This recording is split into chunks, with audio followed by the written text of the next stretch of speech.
যাকে তুমি বিয়ে করো এগুলো এত পবিত্র নয়।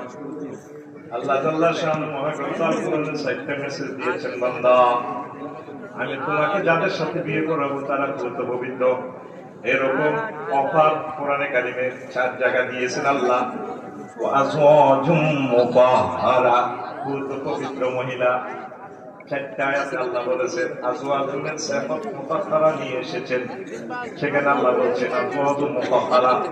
মুফাসসিরিনে কেরাম লেখে, ও দুনিয়ার মানুষ, জান্নাতি বলেরা কিসের থেকে পূত পবিত্র শুনে লও, বুঝে লও। মুতাহহারাতুন মিনাল আরাকে ওয়াল গুসাত ওয়াল গুসাত ওয়ান নুখামাত ওয়াল হায়জ ওয়ান নিফাস ওয়াল বাউল ওয়াল গাউত ওয়াল মানিয়া।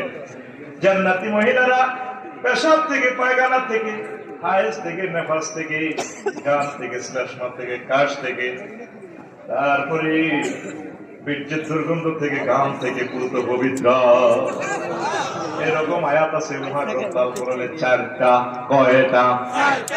আমার কষ্ট লাগে তরুণেরা, মহাগ্রন্থাল কোরআনের এই অফার, আল্লাহ জাল্লা শানুর এই অফারকে রেখে মোবাইলে শুনে রূপসাগরে ঝলকে বাড়িয়া।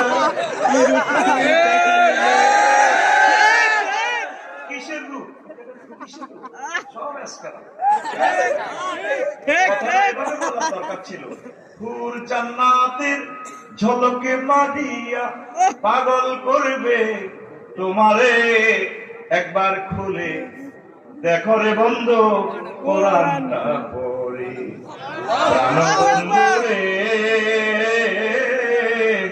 একবার খুলে দেখো রে বন্ধু কোরআনটা।